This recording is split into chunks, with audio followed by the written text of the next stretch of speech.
Good morning and a very warm welcome to all of you who are watching and listening into this special Critical Thinking Live, #Womanity. This is Friends of Europe's own phrase for celebrating, commemorating, acknowledging International Women's Day. It gives me great pleasure to be in the company of someone who has caught the imagination of the world and our screens through a documentary specifically commissioned about her life in her hands. Zarifa Ghafari. I'm sure I pronounced that name wrong, incorrectly, but I shouldn't, being an Indian. But it's a great pleasure to have Zarifa with me on this short Critical Thinking Live about her experiences. We get the opportunity to be able to ask questions about motivations and what International Women's Day means to her. Zarifa, it's very good to have you with us. It's not often you get the opportunity to meet someone who's been in the eye of the storm of history, someone who has been in the front line of a time in which we have seen history change fundamentally, especially the outcomes of a nation that has for a long time been coveted, danced with, invaded in various ways, and ruled over for many, many decades. Zarifa, tell us, one of the things that stuck out for me in the documentary, the Netflix documentary, in her hands, you make a statement that says, I decided to enter the storm.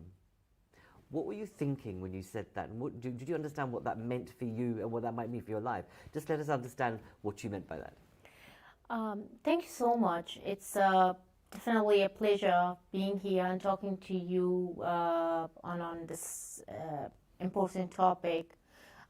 Actually, the thing is that I feel coming from a country like Afghanistan, living the life there and raising up there, growing up there, knowing about all up and downs, knowing about your lives and differences around your own life, and then knowing about the history of your country, studying there, going to university, exploring more, not just for women's rights, for humanity, but for historical changes around your country, for the decades and decades of war and then conflict. But beside that, knowing about that, how strong are not only women but men and children and everything of that country to still resist, to still exist. I feel like that knowledge, that education, that itself gives a power of still resist, a power to still commit, and then that's why I feel I say that word, that sentence, and I just not say that. I mean it, because it was not just a word for me, and it's still not just a word for me. I started working on social level since like so younger age. I'm 28, and I have been working as a man. I have been working as a human rights activist, as a youth parliament member, having my organization, having dozens of my book, my documentary. I did my university masters in bachelor. I did my school, and all these years I have been always on ground. So being I want to go through this storm is not just a sentence for me. I have been through this storm all the way, and I feel like there is a phrase in my language in Afghanistan. We say it I will pronounce it not word to word, but somehow sentence wise and meaning wise. It says that if you stay away of a danger, of a storm or a dangerous thing to you, and just count minutes that maybe it harm me, maybe it will affect me, or maybe it will definitely hurt me. So that feeling of every time thinking about if it comes to me, if it happens to me, that will also somehow hurts you. But if you just go direct to it and stand there and hag it and face it, then that's if you could if you succeed, then succeed. If you fail, then fail. But it will just happen in once, and and will give you extra time to think again, to resist again. So I feel like for me, this is the same thing. I have to go through this storm if I want to change something, and I feel like it's not just for me; it's for everyone who wants to change things in the world. Thank you for sharing that, Zarifa. Let's turn to why we're here today having this particular conversation on this day, which is International Women's Day. And that's why I wanted to open up with that comment first, that what I've noticed in that documentary about when you said I wanted to enter the storm. Now let's talk about International Women's Day. We know what's happening to women and girls in Afghanistan, what's been happening for decades, in effect. We know it's, like many similar states, are very male-dominated.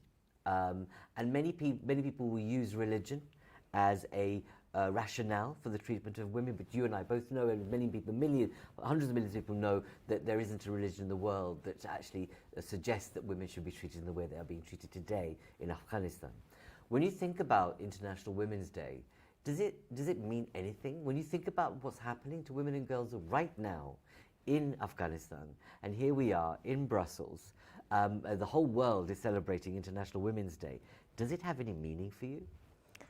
I already shared my condolences to dozens of my messages from different platforms for the 8th of March to the women of Afghanistan. And I recall that once again.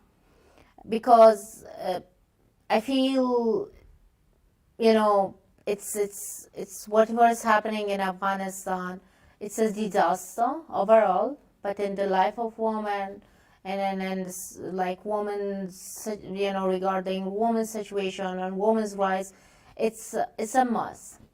It's a conflict over conflict.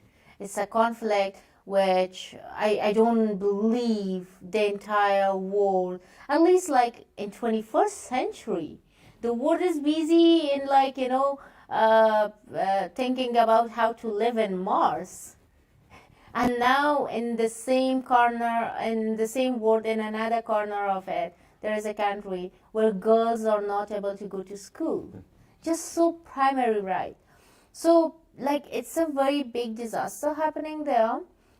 Looking at this disaster and coming out and looking to the international community's behavior toward this disaster, how simply they take it, how carelessly they behave, how emotionless they treat. They just put the statements out and looking at this all, and then looking at how amazingly Afghanistan is not anymore headline of the newses.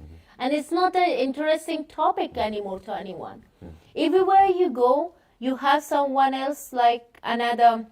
Now it is definitely it's about Ukraine and Iran.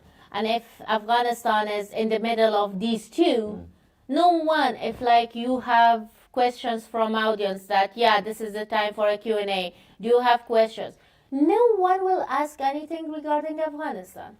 Ukraine, Iran. Why? Because local people don't hear as much as they need to know about Afghanistan anymore, because the wars that geopolitics or maybe economical politics or maybe social politics don't, the interest is not anymore in Afghanistan.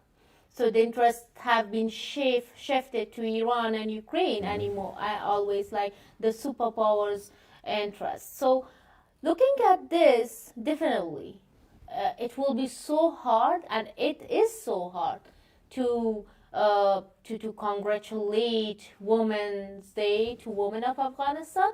Just looking at this spot, but if you take this day as a celebration, as a day to celebrate, as a day to honor, as a day to remember the courage, dignity, commitment, and level of resistance of women, then definitely I will congratulate it with humble, feeling, and with greatest proud to women of Afghanistan, because it's been decades and decades and decades. It's all made from Western and Eastern, from inside of Afghanistan, outside of Afghanistan, everyone, from the fathers of the family to the president of the country, to the president of international communities, world powerful countries and communities.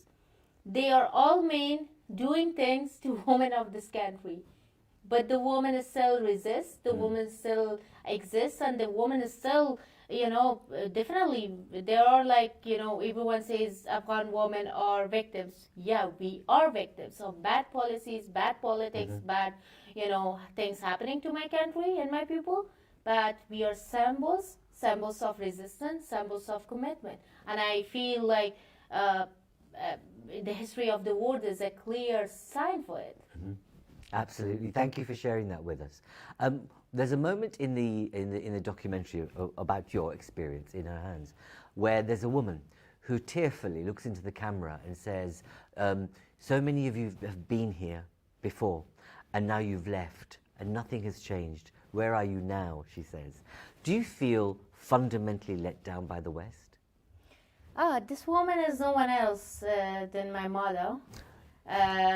She is the words she used. She says clearly that the international community says we've been to Afghanistan to help. What help? Which help? What happened? What you did? And where is the result? So, yeah, definitely. It's not just something coming out of my mom's voice or my mom's mouth, or feelings or thoughts, as a widow of Afghan army member, or as a widow as a wife of a soldier who served 37 years and then died for nothing, for just the crime of loving his country and serving the country. It's not just, it's just one voice, but it represents entire Afghan population, in particular the women of the country, who have been, suffering this, endured pain for decades. So, yeah, definitely. I always say, if the international, there is always this discussion that the international community was there and they paid billions of dollars. Man, if you were paid millions of dollars, we were paying efforts, we paid generation, we paid blood, we paid a struggle.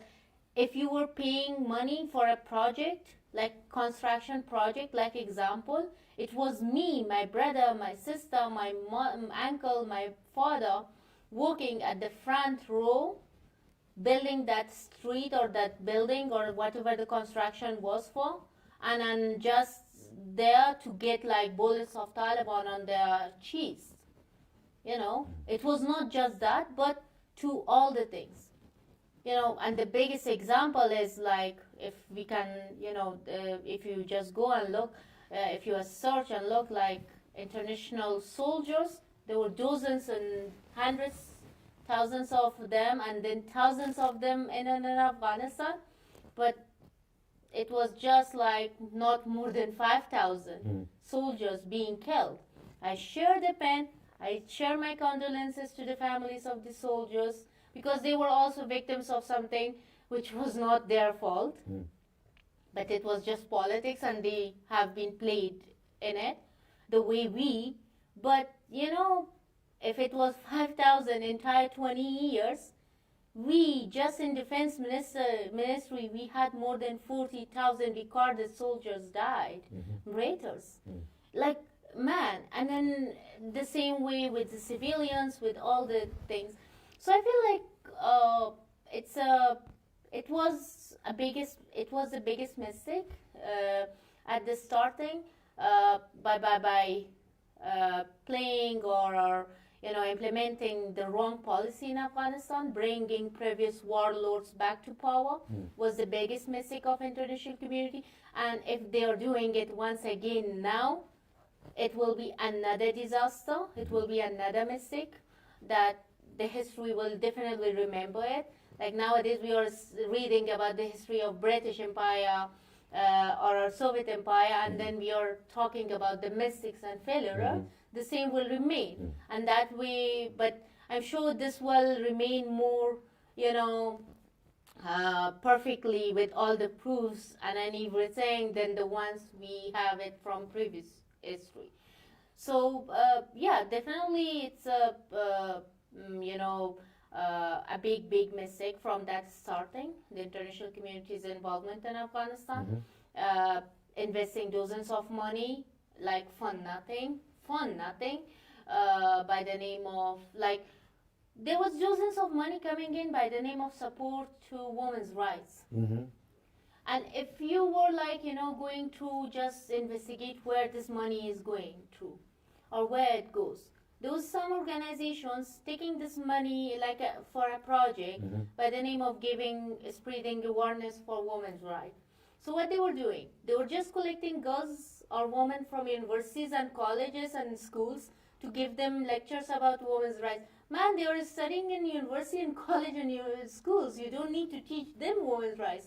Go and teach women's rights to those women who are living in villages who doesn't know about anything. So this, starting from this point to any other, to the level of construction, to the level of investments, there was dozens of dollars and money coming in, but we still hadn't that basic infrastructures in Afghanistan.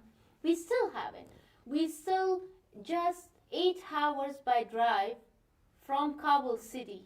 There is a village in Wardak province where more than 300 families live, and it's the central for 3 more villages. So it's 4 villages having just one side center of health care where a widow, where just midwife is the in charge of this center and just is able to give just paracetamol or maybe some primarily healthcare services to you. And there is no girls' school. Maidan Shahr was the capital of the largest province, Wardak, and it was the gateway to another 8 provinces from central of the Kabul. And it's just so 25 or 50 or minutes, 30-35 minutes of drive from Kabul.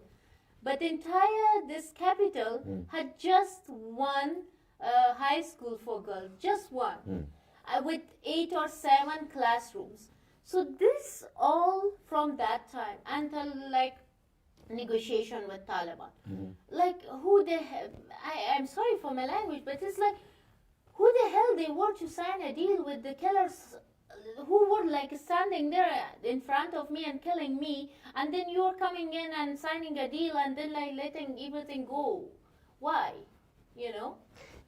So from there to this, everything was a mistake. Everything. And I'm so happy my mom had this chance to say it. There are dozens of women that they want to say it the same, they don't have the chance, but the words are same. Absolutely. You say some powerful things about, learning that actually the West and others should take about the money that is placed into conflict, war zones or development aid. And it's shocking what you're saying, that even after, decades of involvement from the West, you describe a situation in a municipality where you were the youngest mayor in Afghanistan, that we still have that. We know today, since the West evacuated, if you call it that Europe, both at the European level but also member states, have pulled together nearly €1 billion worth of support and aid. What's your message to them in terms of how they should do this differently and better, so that we don't, in 10 years' time, still have you sitting here saying there's only one medical center that covers multiple villages in Afghanistan? When we talk about this masses and corruption and everything in Afghanistan, mostly people blames put the blame all the blame in the shoulder of government of Afghanistan and then the president and few more people. But I don't do that. Not being so much wrong about it, so clear cut, I will say it. The corruption was started from the day donor at the top level were, talking about any project. So the donors were the biggest corrupt guys at the front, and then these others were like back to the steps, to last steps. So, and if we continue doing it the same way, I feel we will fail the same way. I think the best way, and I always suggest, is the best way is to support people on the ground directly, and in particularly women. Because women are not Taliban, not Daesh, not Republic. They're just the women of that country. Indeed. They have been always part of the good things to that country, but not the conflicts of that country. So and they have never been part of corruption in that country. Not 20 years ago, not now, and not in 30 or 40 years ago. So it was all, we need to invest on them. We needed to invest on young generation. We need to give them opportunity. We need them to give platform. And more importantly, why not, why we are wasting money for online education? Like, well, it's good, it's perfect. But, when you go to that basic infrastructures, it is something that you use dozens of money for something which will not last more than a month. Why not to build factories? Why not to give long-term projects? Why not to build in like something basic if we want to help women and people in Afghanistan, and then entirely the Afghan community. So I feel like there are 2-3 things that the most definitely the education is the basic thing. We need to invest on education, but not education online. The education need to, because online education will more, give this feeling to the ones who stop women from going to school. That guys, continue doing this. It will benefit us as well, but the guys, they will do this thing. So I don't want that, because school have to be open, university have to be open. Doesn't matter how many more platforms are there. So this is the basic thing, and then definitely we need to invest on job opportunities for women mostly. We need to invest on basic infrastructures inside Afghanistan. Afghanistan is the most wealthiest country. When you look at it, like entire world, I feel. Yes. But it's still the poorest one. Why? Because we got no chance, and no one helped us to bring that gold of us out of, the mines that we have. So I think that's the important thing. Okay. We need to invest, and the right way is to directly involve with the specific active persons and organizations in Afghanistan. And if we are going to these circles and circles and circles, we are once again, if it's like from $10, we will be just able to,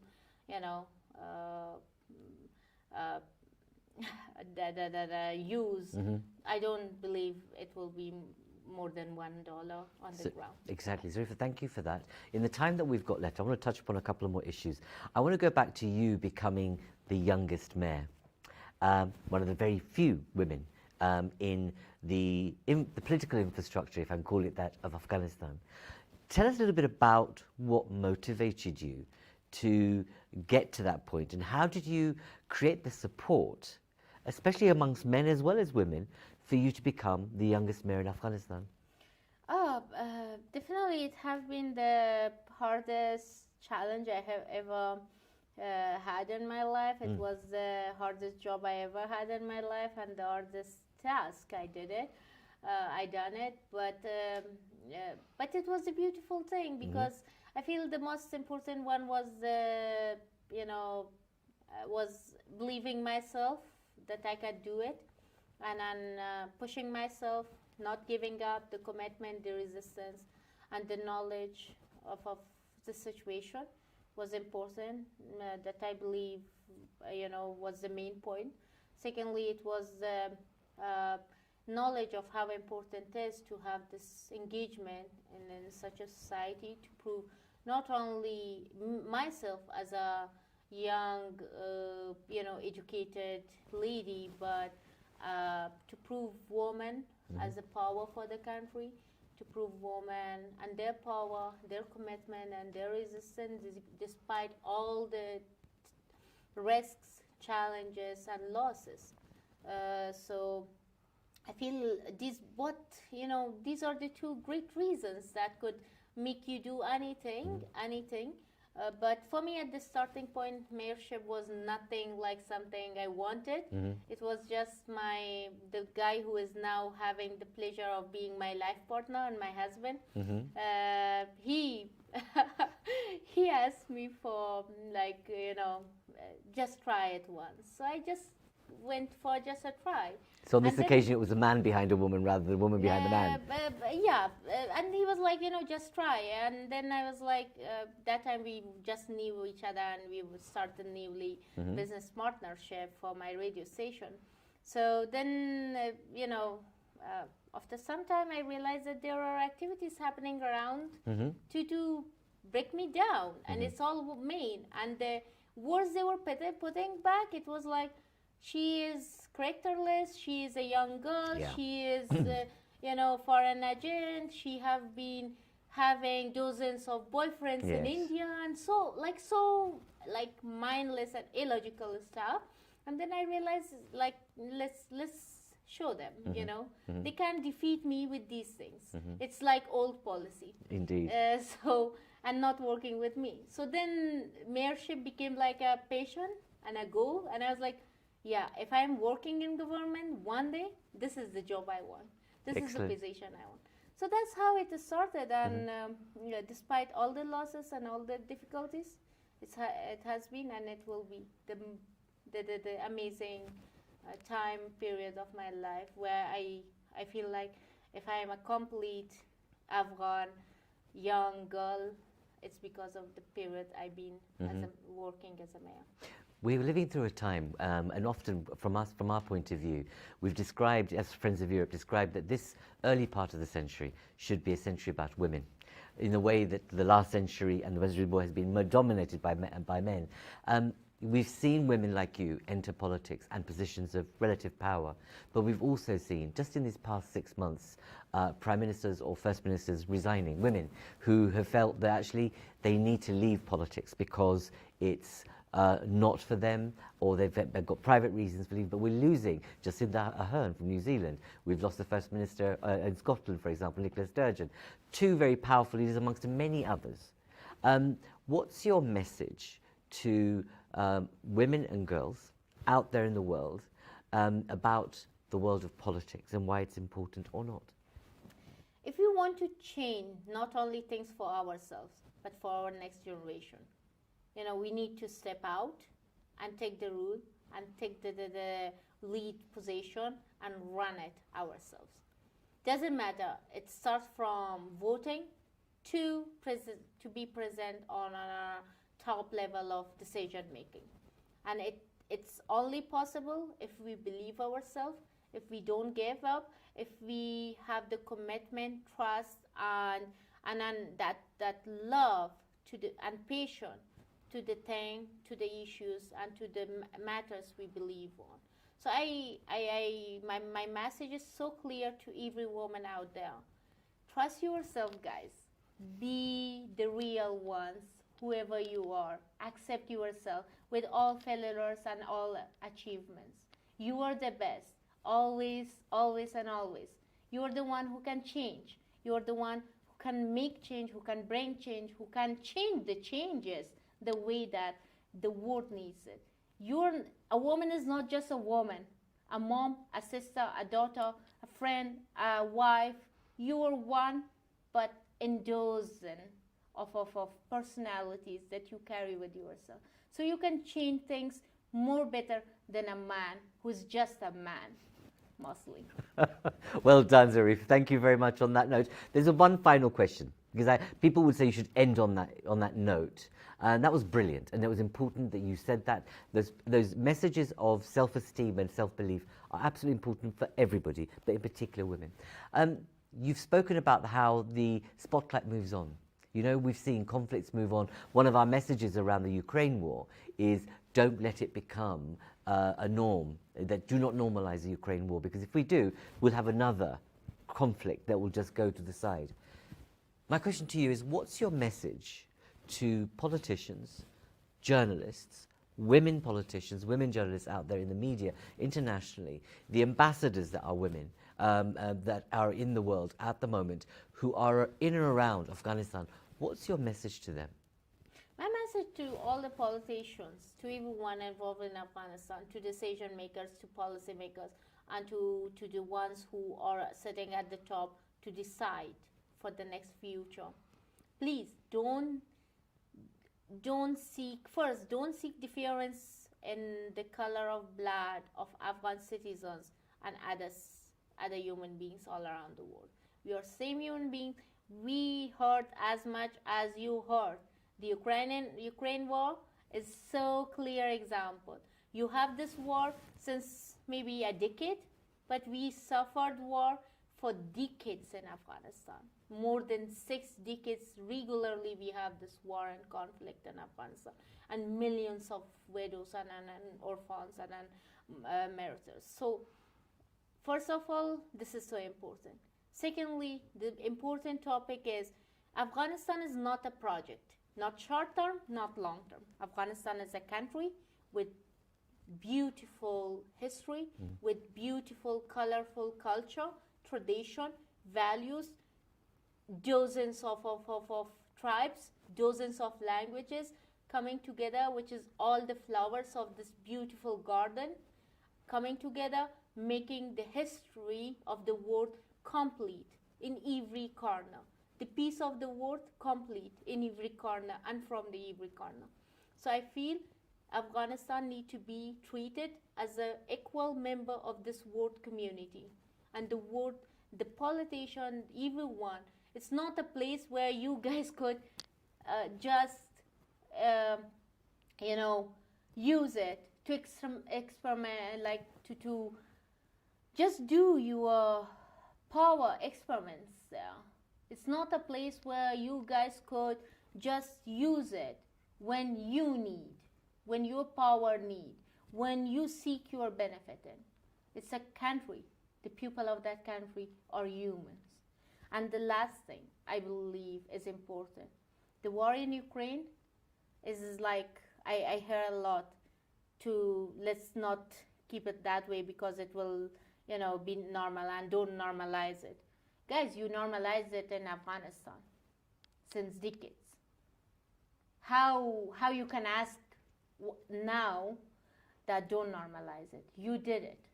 So at least now, when the war is just here in your house and you realize how important it is to not normalize it, please help countries like Afghanistan, like Iran, like all other conflict zones, Syria and so many more, to come out of this conflict and be normal. Because 9/11,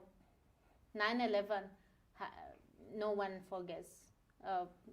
Afghanistan and Pakistan is so far from America, but it happened because you guys started normalizing things in Afghanistan by creating Mujahideen and then Taliban and then again bringing Taliban back to power. And now you guys are lobbying, kind of starting things around Daesh as well. So please don't. Zarifa, Ghafari, thank you very much for joining us. You're most It's been a real pleasure. It's not often one gets to meet someone who's been where you've been and also come through it, and being able to tell your story, because we know there's been threats on your life. You've survived so much. You are a model, but an icon for many who are thinking about, looking at, wanting to make change happen. Thank you for spending your time and being so frank and honest with us. It's been a real pleasure, and I just hope, we wish you well, and I just hope, as you say, let us all remember what the stakes are and what the lesson is for humanity for doing what we do to normalize things that happen in places like Afghanistan, Ukraine, Syria, elsewhere. But thank you for sharing the message about women. Thank you so much as well. Thank you for having me. It's been a great pleasure talking to you, and definitely speaking from the deep of my heart about so many important topics. Thank you very much. You're most welcome. Colleagues, thank you for watching and listening. This was a special hashtag Womanity branding for our International Women's Day events, as well as articles and other things on our website. So please do visit our website for more information on what we're saying. We've brought the voices of many women to our website, and as we have today with Zarifa, to talk about the meaning of International Women's Day. Thank you. Take care, mind your distance, and thank you, Zarifa, for being with us. You're Thank you most very welcome. much. Thank you.